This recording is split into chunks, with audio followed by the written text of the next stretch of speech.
Nikki and I are headed back to Japan, but this time with Cameron and his girlfriend Lynette. I haven't been on a trip with Cameron for 7 years, so I'm super looking forward to this. This was March, and we weren't prepared for this type of weather. We were freezing. This was our late night 7-Eleven haul. That was pretty dang good. First place we visited was Asakusa. Even on a rainy day, it was still pretty crowded at the Sensoji temple. For me, I've never been really religious my whole life, but the reason why I do like coming to these things is I appreciate the architecture and the detail in all the designs. It's pretty amazing. The stores started to open up, so we had to find some Oishii grinds. We went to Kagetsudo to get their famous ice cream filled melon pan. The bread was still soft and warm. Great way to start before jumping into some Wagyu. Thinly sliced Wagyu with a sweet soy sauce glaze sandwiched between two rice patties that were grilled. It wasn't a super high quality Wagyu, but it was still pretty good. It was a little chewy, but the flavor was there. Ramen. Okay. Nothing. Hard. It's hard? Bite it. Can't. These guys are creepy.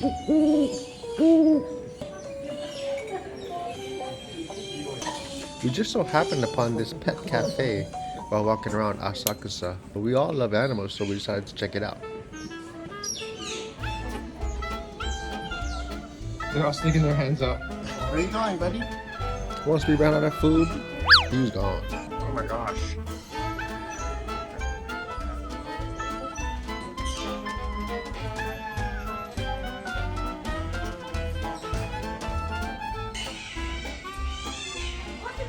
Oh, here comes another one.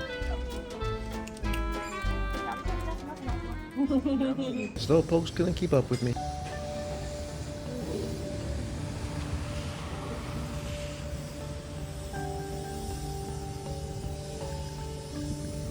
We are now going to head to the Asahi Brewery headquarters to have a refreshment and a little afternoon snack. Cheers. Kampai.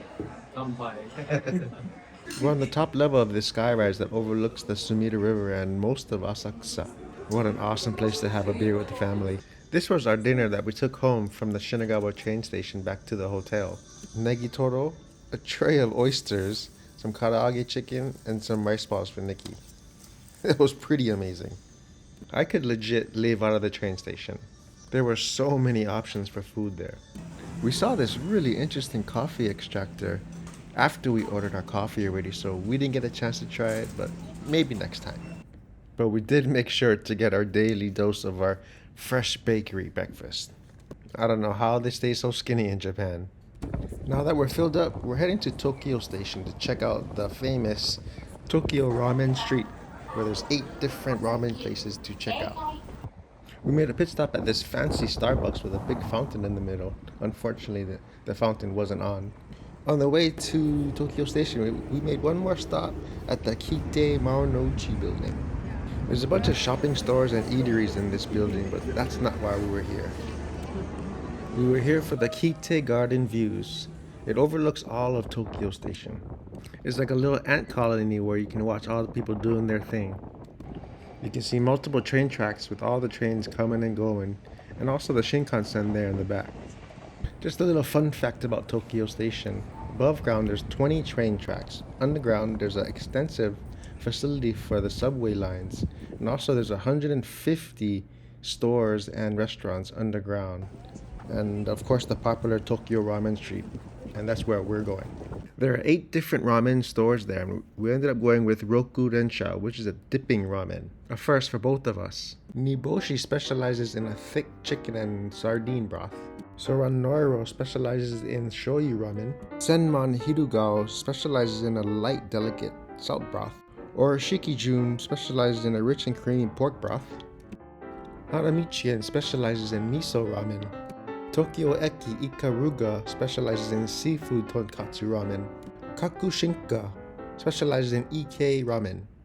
So if you love ramen, you gotta check this place out. You order your food while you're standing in line, and by the time you sit down, you get your order pretty quickly. I got spicy, Nikki got mild, and they were both delicious. The broth is made of chicken, vegetables, and fish flakes, and apparently they're simmered for over 12 hours. That's how they get their thick and really creamy consistency. It was rich, it was creamy, and full of umami. The flavors were fantastic. A little bit of Wagyu would have been the cherry on top. It's time to get back on the train to meet up with Cameron at Takeshita Street to have some piglet fun. Both of these guys home. Takeshita Street in Harajuku is known as the epicenter for the youth that seek trendy fashion and a lively atmosphere. While walking around, you can smell the sugar in the air.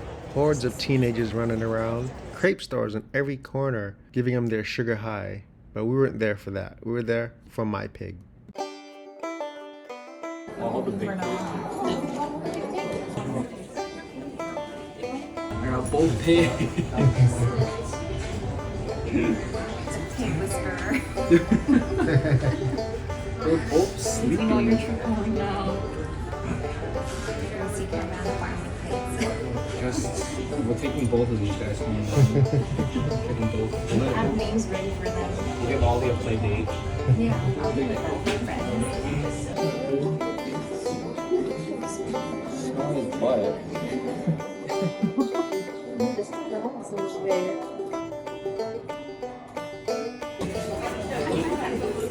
I want that one.